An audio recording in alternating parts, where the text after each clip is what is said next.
I love America First policy because they are the numero uno, that means number one in Spanish, number one political action committee in the galaxy that supports President Trump's America First agenda. Now, tell me that's not exciting. You know, it is so exciting because this America First agenda, well, it's the reason we're having this booming economy and everything is going so well. But things don't always go. Things certainly didn't go well for Molly Tibbetts. And it happened again. You know, it's unbelievable. Another young woman, Molly Tibbetts, a 20-year-old college student. Think about this. 20 years old from Iowa. Had such a bright future ahead of her. I mean, 20 years old, right? I mean, I've got a 28-year-old, a 26-year-old, and a 14-year-old. And we've all been there, right? Got a 20-year-old daughter, a college student, and she was brutally murdered. It's so horrific.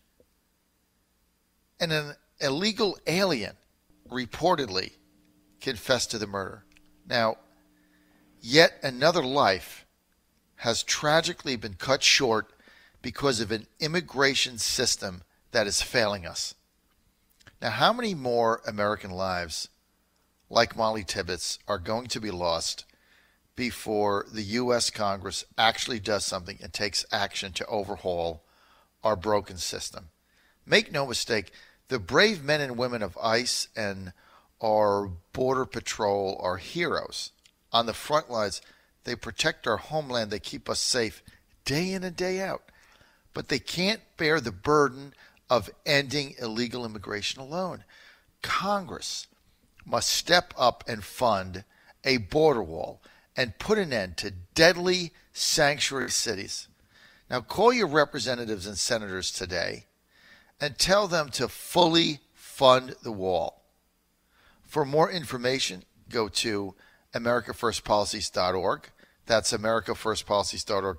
This message has been paid for and authorized by America First Policies Incorporated. Joining me now, Curtis Ellis. Curtis is a senior policy advisor for America First Policies. Curtis Ellis was the former executive director of the American Jobs Alliance, of which now I am. He's their chairman emeritus. Curtis Ellis has been involved with me in fighting NAFTA and TPP and the Korean trade deal and these other trade deals for a quarter century. He worked in the Trump administration. He worked on the transition team. He worked in the campaign. And he's joining us now. And it's kind of like Christmas for us. Because if you're Curtis and Ellis and me, we've been fighting this for so long. And this president actually just delivered on a major campaign promise and has renegotiated NAFTA with Mexico to the U.S. advantage. Everybody said it couldn't be done. Everybody said it wouldn't happen. Everybody said we're going to have a trade war and farmers were going to not sell their soybean. Remember all that even a few weeks ago? Now he got it done. He got on the phone with the president of Mexico and he said, "Great job. I want to hug you." Now, man-child, Pierre Trudeau in Canada, he's kind of boxed in now, don't you think? Because he either comes to the table and accepts the terms to benefit the U.S. and to make this fair and even, or he's out in the cold. His choice. We'll see how it plans out. The president says he's going to call him today. Joining us now to sort all this out, a new NAFTA deal. Thought we'd never see it. Curtis Ellis. Great to have you, Curtis. Hey, it's great to be here. You know, I think the sticking point with Canada is going to be if Justin Trudeau can hug President Trump like the Mexican president wants to. He wants to hug him. He says, "I want to hug you." Yeah. It's like a hug fest, right? And he says, look, the president holds the cards here, and here's why. Because when NAFTA started in 1994, it was passed in 93, implemented in 94, we had a almost $2 billion trade surplus with the government of Mexico. 25 years later, NAFTA, post-25, we have a $70 billion trade deficit with Mexico. So we had a $72 billion swing in cash their way, right? Yeah, you might say the thing didn't work out quite the way it was promised. Also, they told us that the NAFTA deal was going to stop illegal immigration because everybody in Mexico was going to finally get a good job. It was going to raise the standard of living in Mexico, and all those people wouldn't have to come to California to work in your yard. But at the same time, it's interesting. They were going to get a raise down there in Mexico and not have to come north to work. But at the same time, it was not going to take jobs away from the United States. The giant sucking sound that Ross Perot talked about, that's just foolish. That's nonsense. So the whole thing made no sense. It never quite worked out the way it was supposed to. And like you said, we now have this huge trade deficit with Mexico, and what do all of the Cato Institute people say and all of the apologists for the globalists say to that? Oh, well, trade deficits don't matter. So they move the goalposts. First, exactly. It was going to be, this is going to boost trade. It's going to be great. Americans are going to be selling more to Mexico. Turns out we're selling far less to Mexico. And now they say, well, it doesn't matter anyway. So, yeah. This is like Christmas in August. This is a day. There were some times I thought I would never see this day. Me too. Here we have the president actually doing what needed to be done. I'm not surprised that this president did it. The president. But we had Democrats. We had Republicans. We had and what did Barack Obama say when he ran in 2008? Oh, NAFTA's a disaster. We got to fix that. While he was saying that, his top economic advisor, Austin Goolsbee, was on the phone to the Canadian ambassador saying, don't listen to him, this is just campaign rhetoric, this is just BS. Mm-hmm. And then in this last election, Hillary Clinton says she's going to appoint her husband as the economic czar. And he's the guy who negotiated NAFTA. So, I mean, this is huge. This is an earthquake that has just rattled the foundations of globalism. More than rattled the foundations, it's toppled the Tower of Babel of globalism. I love that line. It has toppled the Tower of Babel. And I don't know what the Cato Institute is going to do now. I mean, they must be running around with their hair on fire. And their last-ditch effort here was, their last bastion of defense to defend the slave trade labor network and the globalists turned U.S. workers into robotic Walmart commodities. Their last-ditch effort was soybeans. Right. We're not going to sell soybeans to Mexico. Think about it. Yes, that was one of the Cato Institute tweets the other day was, well, the American farmers have to, they were making fun of the President Trump, and they were saying, yeah, the American farmers have to realize they have to undergo some short-term pain in order to have long-term pain. No, I'm sorry. The American farmers realize they don't want to be at the mercy of one buyer in the entire world, that buyer being China. So, but you really think about ridiculous. This. You really think about what President Trump did, and many of us that are protectionists, and I know some people hate that word and they want me to change it to strategic trader or something. I'm a protectionist. I want to protect our jobs. I'm proud of it. Hey, I put they used to call it patriotism, right? That's right. I put a big P by my name. I'm protectionist. Here's where I knew after 30 years here we were finally going to win. When their last hope of stopping the momentum that we had to convince a majority of people that this didn't make any sense for them was the soybean argument. That was the last thing. You knew at that point the whole thing didn't amount to a hill of beans. It didn't amount to a hill of beans, and it collapsed. And now you look at it, we got a better deal, better for our manufacturers, for our factories, for workers, for raises. Everything is good. And now he's really put Trudeau in a box because I don't know what Trudeau does now. And he says, look, if the Prime Minister of Canada doesn't want to play ball and step up, that's fine. He's got a right to do what he wants. I'm going to go it alone with Mexico. Yeah, that's right. And the Mexican economy minister was on with Laura Ingraham last night saying the same thing. Look, if Canada doesn't come on, we'd love to have Canada as part of the party. We'd love them to come on board. We're inviting them. Come on down. The punch bowl is out. It's full. It's ready. We're here. We got piñatas. We got sombreros. We got the whole thing. It's all ready to go. But if they don't, we're sticking by our deal with the United States. So, Justin, your move. It is a great day in America, no question about it. And I was just talking to Corey Lewandowski, Curtis Ellis, who is with us now. The fake newsers, they're not going to say anything about this. You're not going to find it. They'd rather talk about Roger Stone or Michael Cohen or Robert Mueller or something. They're never going to mention this. And, you know, today is a great day for the American worker, American manufacturing. You know, it's a way now to back again believe in your country and that we're going to start making things again. We're going to start building things. Yeah, we have to go back and look at the record, right? These are the same people that said Trump will never get the nomination. First they said Trump will never run. The whole thing's a publicity stunt. Then, he'll never get the nomination. It's impossible. He'll never win New Hampshire. It's impossible. He'll never win Indiana. It's impossible. He'll never get the nomination. He can't be elected. 98% chance. There is just no path for victory for Donald Trump. And they were wrong all the time, every single step of the way. They said, I've heard Obama say it, I heard John Kerry say it in 2004, those jobs are never coming back. Manufacturing is never coming back. These jobs just aren't coming back.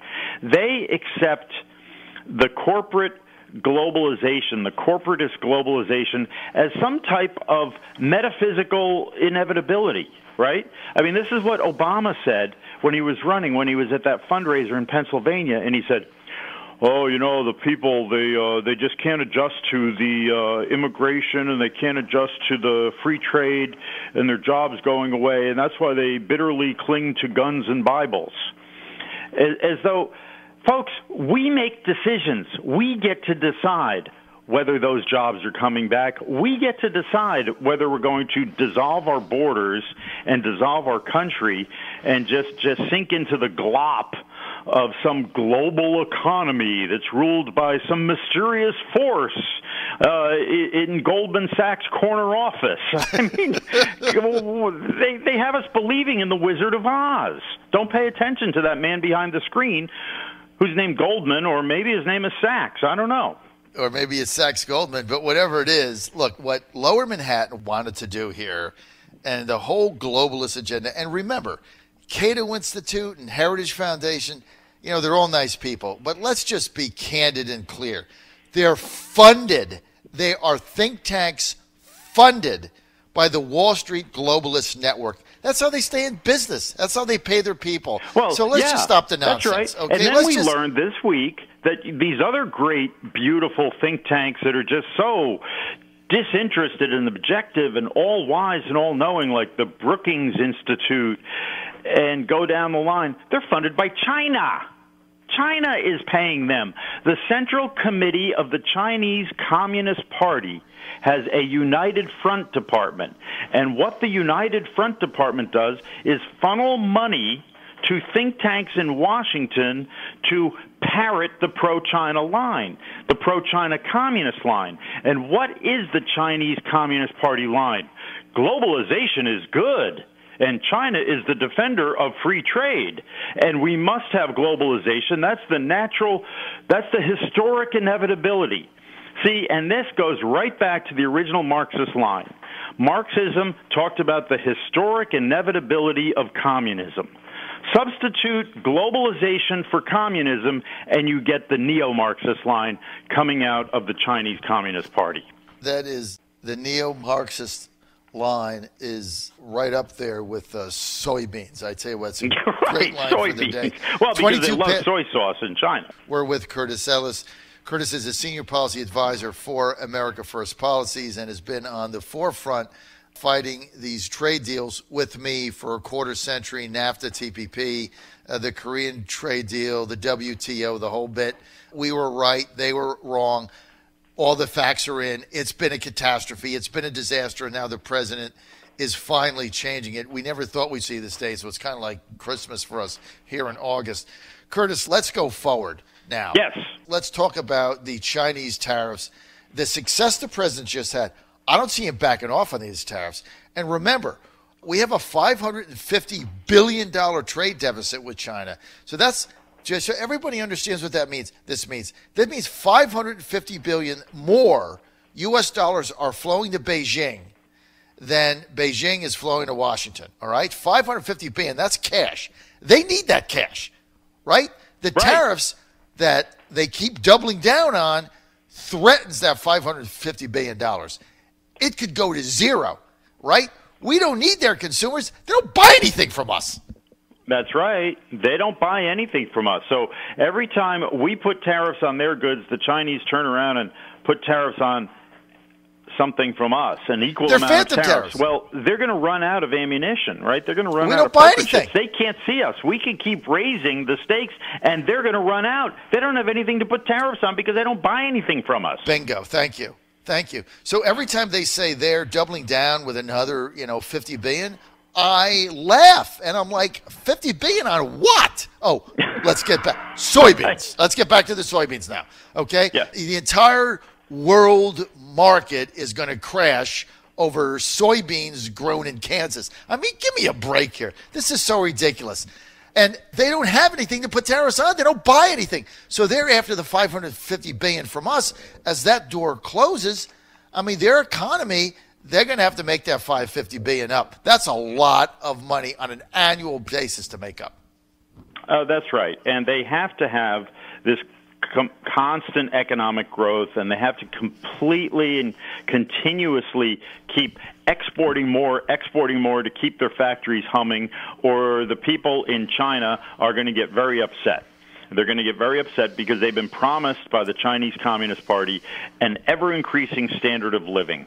And the only way they can get that ever-increasing standard of living is by exporting more, because they don't have any. They've got they have a large middle class there. It's growing because all the managers of these joint venture partnerships that American companies are forced to enter into, they've got a lot of money, right? And the children of the Communist Party get those jobs, right? So there is a large middle class, but it's not big enough to support the growth model and the growth that the Communist Party has promised the Chinese people. So if they don't keep selling stuff to us, their whole thing collapses. And it's not a pretty picture. You got a lot of very upset people in China. We hold the cards. Yeah. Trump holds all the cards. He knows it.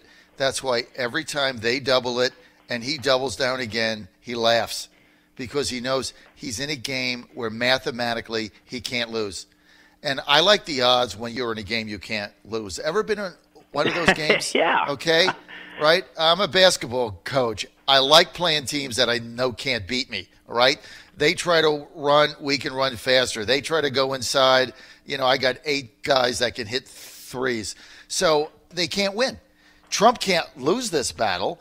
And it is amazing to me the amount of flack that he keeps getting from the legacy media, the Wall Street Journal. I mean, I know they get it, right? I know the Wall Street Journal had an editorial. They hate the new U.S.-Mexico trade agreement. They hate it. That tells me it's a good deal. It's good. They hate it. What do they say? They say, the investor-state dispute settlement mechanism, let me put that in plain English. Part of the deal says that if you invest in Mexico, if you're in a multinational company and you build a factory in Mexico and the Mexican and you have a gripe with something the government does down there, you got to go to the court in Mexico. Tough luck. You're not going to go to some international UN tribunal funded by the American government to protect your investment. Either you go to your insurance company or you deal with the corrupt judges in Mexico. That's a good thing. That'll make people want to invest in America, where the courts are clean and where you respect the rule of law. The multinational globalists hate that. They want to just erase our competitive advantage, which is our rule of law, just the same way they want to erase our borders.